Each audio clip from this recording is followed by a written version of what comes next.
SHK production کے ناظرین السلام علیکم۔ منگول کون تھے؟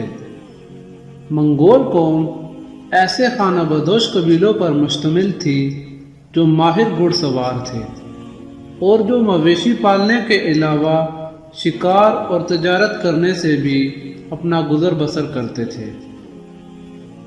اس زمانے میں زیادہ تر قوموں میں صرف فوجی ہی جنگ بازی سیکھتے تھے، جبکہ منگولوں کا تقریباً ہر مرد جس کے پاس گھوڑا ہوتا ایک زوراور جنگجو اور ماہر تیر انداز تھا۔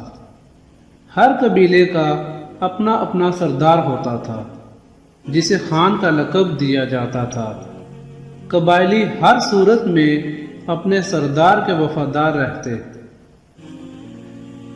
منگول قبیلے 20 سال تک ایک دوسرے سے لڑتے رہے۔ آخر کار تقریباً 27 منگول قبیلے تموجن نامی جو منگولوں کے قبیلے قیاد سے تعلق رکھتا تھا ایک خان کی سربراہی کے تحت متحد ہو گئے۔ ان قبیلوں کو مجموعی طور پر تاتار کہا جاتا تھا، اس لیے جب تاتاری منگول لشکروں نے یورپ کا رخ کیا تو وہاں انہیں مجموعی طور پر تاتار یا تارتار کہا جانے لگا۔ سن 1206 میں منگولوں نے تموجن کو چنگیز خان کا لقب دیا۔ اس لقب کا مطلب طاقتور حکمران یا عالمگیر حکمران ہے۔ اس کے علاوہ اسے خاقان یعنی عظیم خان کا لقب بھی دیا گیا۔ چنگیز خان کے لشکر ایسے تیر اندازوں پر مشتمل تھے جو گھوڑوں پر سوار ہو کر تیر چلانے میں ماہر تھے، اس لیے وہ اتنی تیزی سے حملہ کر سکتے تھے کہ دشمن ان کا مقابلہ نہیں کر پاتے۔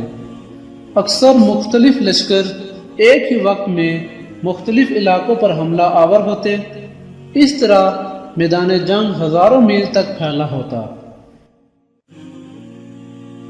انکارٹا انسائکلوپیڈیا کے مطابق چنگیز خان جنگ بازی کے سکندر اعظم یا نیپولین اول سے بہت آگے تھا۔ چنگیز خان کے زمانے میں رہنے والے فارسی مورخ جوزجانی نے اس کے بارے میں لکھا کہ وہ بڑی توانائی، امتیاز، ذہانت اور سمجھداری کا مالک تھا، لیکن اس کے ساتھ ساتھ جوزجانی نے اسے کسائی کا لقب بھی دیا۔ منگول سلطنت کا عروج۔ روس کے باشندے خوف کے مارے تھر تھر کانپ رہے تھے۔ مشرق کی سمت سے گھڑ سواروں کا ایک بڑا لشکر تیزی سے روس کی طرف بڑھ رہا تھا۔ روسی فوج نے ان کا سامنا کرتے ہوئے بری طرح شکست کھائی۔ جتنے بھی گاؤں، قصبے اور شہر اس لشکر کی زد میں آئے وہ سب کے سب تباہ ہو گئے۔ آخر کار روس کا صرف ایک ہی صوبہ اس لشکر کے شکنجے میں آنے سے بچ گیا اور یہ نووگورود کا صوبہ تھا۔ وہاں کے ایک خوفزدہ مورخ نے لکھا، روس پر ایسے قبائلی حملہ آوروں کا سیلاب ٹوٹ پڑا ہے جن کے بارے میں ہمیں نہ تو معلوم ہے کہ وہ کون ہیں اور نہ ہی کہ وہ کون سی زبان بولتے ہیں۔ روس پر حملہ کرنے والے یہ گھڑ سوار دراصل منگول تھے۔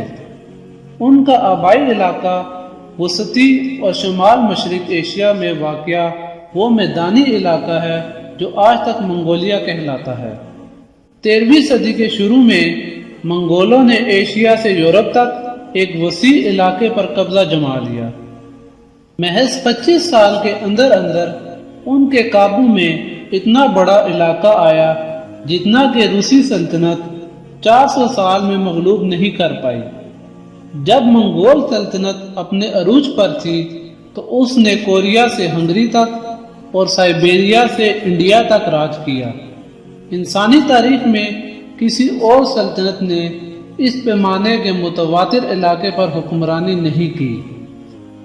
منگول سلطنت کا زوال۔ سن 1300 کے لگ بھگ منگولوں کی سلطنت میں شگاف پڑنے لگا۔ چنگیز خان کی اولاد میں سے بعض افراد طاقت آزمائی کرنے لگے۔ اس کے نتیجے میں منگول سلطنت کے دیگر حصوں میں مختلف خان حکومت کرنے لگے۔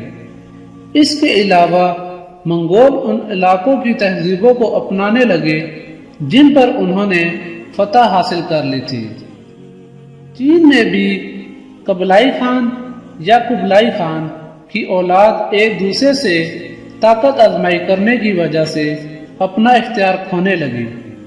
چینی لوگ ناقص حکمرانوں، کرپشن اور خراج کے بوجھ سے اکتا گئے تھے، لہذا انہوں نے 1368 میں منگولوں کے تخت کو الٹا کر یوان سلطنت کو ختم کر دیا۔ ایشیا اور یورپ پر منگول ایک آندھی کی طرح آئے، تھوڑے ہی عرصے کے لیے زوروں پر رہے اور پھر آندھی کی طرح جلد ہی تھم گئے۔ اس کے باوجود منگولوں نے ایشیا اور یورپ کے نقشے پر اپنا نشان چھوڑ دیا۔ در حقیقت آج بھی منگولیا میں چنگیز خان کو بابائے قوم خیال کیا جاتا ہے۔ تو ناظرین، اگر آپ کو میری یہ ویڈیو اچھی لگی ہو تو اس کو لائک کریں، شیئر کریں اور سبسکرائب کریں۔